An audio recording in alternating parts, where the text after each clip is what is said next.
नमस्कार दोस्तों। मैं ना तो तुम्हारी महंगी भेंट से प्रसन्न होता हूँ ना दिखावटी दान दलायुता से। अगर मेरे मन को हरना है तो मुझे प्रेम से पुकारो, मैं हाजिर हो जाऊंगा।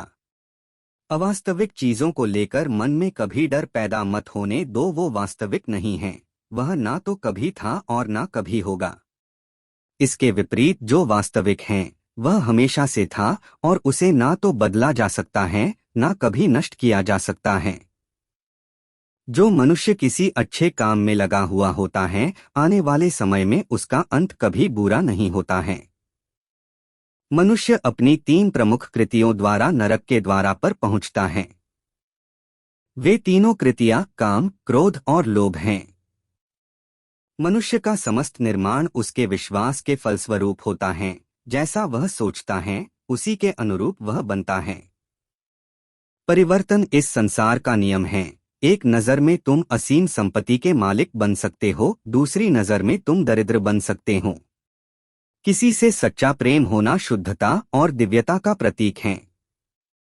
जो कुछ भी हुआ है उसमें तेरा कोई योगदान नहीं है, इसलिए तुम्हारी सारी परेशानियां व्यर्थ हैं। हर चीज की शुरुआत मुझसे होती है और खत्म भी मुझ पर आकर ही होती है। इंद्रियों से मिलने वाला सुख सच्चा नहीं होता है। इंद्रियों का सुख पहले तुमको अमृत की मिठास देगा, लेकिन बाद में तुम्हारा विनाश कर देगा। तुम अपने जीवन को सार्थक बना सकते हो, लेकिन इसके लिए तुम्हें मेरी शरण में आना पड़ेगा। अगर तुम्हें मेरी बातें अटपटी लगती हैं, तो तुम्हें अपने नजरिए को बदलने की जरूरत है। अभी तुम चीजों को उस तरह से नहीं देखते हो जिस तरह मैं देखता हूँ। अगर एक बार तुमने मुझ पर विश्वास कर लिया तो तुम्हें जीवन में कभी निराश होना नहीं पड़ेगा। एक बार जो मुझ पर विश्वास करता है उसको मैं कभी छोड़ता नहीं हूँ। जो मेरे भक्तों के साथ धोखा करता है उसके लिए मैं सबसे बड़ा शत्रु हूँ। अगर किसी ने मेरे भक्त को एक बार भी धोखा दिया तो जन्मों जन्मों तक मैं उसका उद्धार नहीं करता हूँ। इस देवत्व का सर्वोच्च मैं हूँ। सब कुछ मुझ पर निर्भर है। अगर तुमने मेरे बारे में जान लिया तो तुम्हारा कल्याण निश्चित है। मैं हर दिल को एक मंदिर की तरह देखता हूँ। जो दिल जितना सुंदर होता है वहाँ मैं उतना ही अधिक ठहरता हूँ। भगवान श्री कृष्ण के चरण कमल इतने पवित्र हैं कि जो कोई उनकी शरण लेता है तुरंत शुद्ध हो जाता है। इस दुनिया में तुम प्रेम सभी से करो, लेकिन पूर्ण रूप से विश्वास किसी पर मत करो। अगर तुमको भरोसा करना है तो केवल कृष्ण पर करो। मन बड़ा चंचल है, इसलिए अपने मन को स्थिर रखो, उसको कभी व्यथित मत होने दो। आपने जो कुछ भी किया वह आपके साथ एक दाग की तरह चलेगा, इसलिए अपने कर्म में शुद्धि लाओ। बुरे विचार मन को दुखी और परेशान कर सकते हैं, लेकिन जब आप कृष्ण में विश्वास करते हैं तो कृष्ण स्वयं आपकी सब परेशानियां दूर करने आते हैं। मैंने अभी तक तुम्हारे शरण में आने के प्रस्ताव को स्वीकार नहीं किया है, क्योंकि तुमने अभी तक पूर्ण रूप से समर्पण नहीं किया है। जब तुम शुरुआत करोगे तो स्वाभाविक रूप से तुमको असफलता मिल सकती है। कई बार तुमको गिरना भी पड़ सकता है, लेकिन इसका मतलब यह नहीं होना चाहिए कि तुम उस काम को करना छोड़ दो। एक समय आएगा जब तुम परिपूर्ण हो जाओगे और तुम्हारे सभी काम सफल हो जाएंगे। इस काम में मैं हमेशा तुम्हारे साथ खड़ा रहूंगा। मैं तुम्हारे हर छोटे बड़े कर्म में साथ दूंगा। तुम्हारा जो दिल करे उसको करो, लेकिन नम्रता और सरलता के साथ करना, अहंकार के साथ नहीं। एक उपहार तब शुद्ध होता है जब उसको सच्चे दिल से सही व्यक्ति को सही समय पर दिया जाता है और बदले में कोई दूसरी उम्मीद नहीं करते हैं। कड़े संघर्ष के बाद प्राप्त होने वाला सुख जिसने आपके दुखों का अंत किया है। ऐसे संघर्ष का पहला कदम आपको कड़वे जहर के समान लगता है और अंत में आपको अमृत की प्राप्ति होती है। इस तरह का सुख केवल मन की शांति से प्राप्त हो सकता है। जय श्री कृष्णा। कोट्स कथन सुविचार। इस धरती पर आने के बाद आपका मुख्य उद्देश्य यहाँ से मुक्त होना है। केवल वही मनुष्य मुक्त हो सकता है जो अपने कर्मों में दृढ़ संकल्प के साथ स्थिर है और सुख दुख को समान रूप से सहन करता है। जो मनुष्य अपनी आत्मा की बात सुन सकता है, वह मुझसे बात कर सकता है और देख भी सकता है। अपने सभी कर्मों को कृष्ण पर केंद्रित होकर करो, आसक्ति को त्याग दो, सफलता और असफलता को एक समान दृष्टि के साथ देखो, क्योंकि आध्यात्मिकता का अर्थ ही होता है संभाव।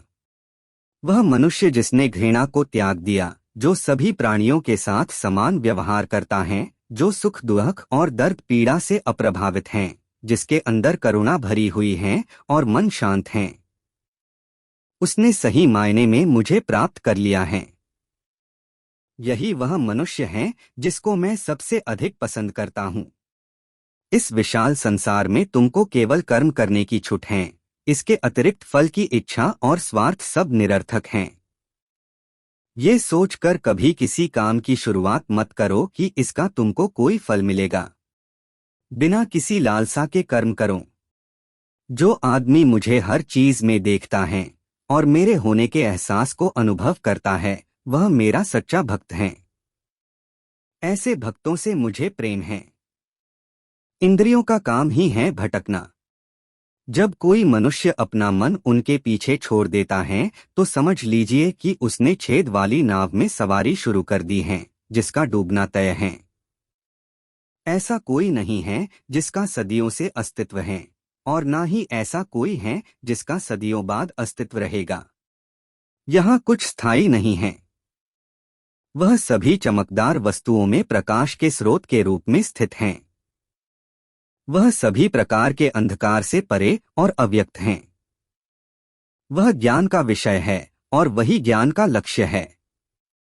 वह सबके हृदय में विराजमान है। श्रीमद् भगवद गीता। तुम उसी को देख पाते हो जो तुम हो, और तुम वही जो तुम देखते हो। मैं सभी के घरों में निवास करता हूँ। मेरी ऊर्जा सभी जगह समान रूप से वितरित है। जो मुझे पहचान लेता है, उसको मैं भक्ति रस प्रदान करता रहता हूँ। मैं सर्वनाश कर सकता हूँ, मेरे रुकने की वजह मेरे भक्त हैं। जिस दिन मेरे सभी भक्त मर जाएंगे, मैं सर्वनाश कर दूंगा। तुम हमेशा के लिए यहाँ रहने वाले नहीं हो, तुम्हारा जीवन बहुत सीमित है। जो मनुष्य यहाँ आता है, वह अपनी क्षमता को तलाशने के लिए आगे बढ़ता है। ये गलत नहीं है अगर तुम निस्वार्थ भाव से अपनी गति करते हो। स्वभाव के द्वारा निर्धारित कर्तव्य का पालन करने से कोई पाप नहीं होता है। हम वास्तव में कभी दुनिया का सामना करते ही नहीं हैं। यहाँ रहकर हम जो भी अनुभव करते हैं, वे हमारी इंद्रियां हैं। तुम केवल अपने कर्म पर नियंत्रण कर सकते हैं। तुम्हारे कर्म के परिणाम का तुम दावा नहीं कर सकते। हारने का डर, असफलता का भय, कर्मों के साथ भावना जोड़ना सफलता की सबसे बड़ी बाधा है। ये विचार मन को अस्थिर कर आपकी क्षमता को लुटता है। जो व्यक्ति अहंकार से मोहित होकर अपने कर्मों को अंजाम देता है, मैं उसके खिलाफ खड़ा होता हूँ। राधा कृष्ण के अनमोल वचन। स्वार्थ से जुड़े कर्म आपको दुनिया में कैद करते हैं।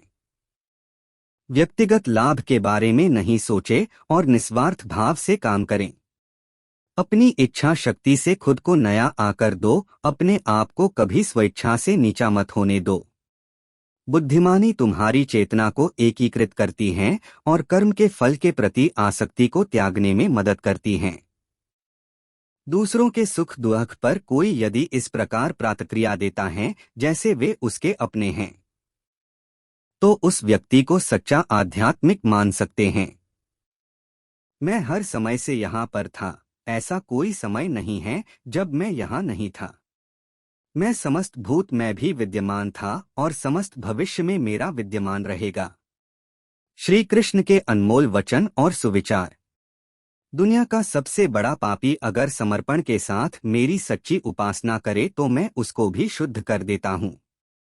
वे लोग जो केवल कर्म के फल की इच्छा से प्रेरित होते हैं, वे अक्सर दुखी रहते हैं। जब किसी की चेतना एक हो जाती है, तो उसकी सारी व्यर्थ चिंताएं पीछे छूट जाती हैं। फिर उसको किसी वजह की चिंता नहीं होती है।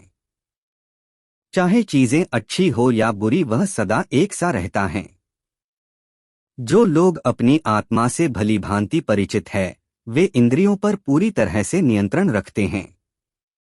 अपने भूत की घटनाओं पर चिंतित होना व्यर्थ है। तुम ना तो अपने भूत को बदल सकते हो, ना अपने भविष्य की कल्पना कर सकते हो। तुम केवल चिंतित हो सकते हो, जो पूरी तरह से अर्थहीन है। मन को शिक्षित कर मनुष्य अपने सोचने के तरीके बदल सकता है और कोई भी कदम उठाना सीख सकता है। यह योग का केंद्रित सिद्धांत है। संसार में जीवित रहने के लिए कर्म करते रहना चाहिए। अपने कर्तव्यों से दूर रहकर कर्म से बचने की कोशिश नहीं करनी चाहिए। जो सुना है उस पर विश्वास मत करो। कुछ लोग अपने विवेक से मुझे अपना बनाते हैं, कुछ लोग ज्ञान से, कुछ लोग कर्म से, कुछ योग से। तुम मुझे किस रूप में प्राप्त करना चाहते हो, ये पूरी तरह तुम्हारे ऊपर है। तुम मुझे जिस रूप में बुलोगे, मैं उस रूप में हाजिर हो जाऊंगा। तुम मेरे प्रति सदा चौकस रहो, मेरी उपासना करो, अपने हर एक काम के लिए मेरा स्मरण करो। मैं वादा करता हूँ तुम मेरे प्रिय बने रहोगे। जो मरे प्रिय हैं, उनको मौत का भय नहीं रहता है। मौत उनके लिए मात्र पुराने वस्त्र उतारने के बराबर है। इस दुनिया का आकर प्रत्येक मनुष्य के लिए अलग अलग है। मनुष्य अपने सोच और कर्म से इस दुनिया का आकर निर्धारित करता है।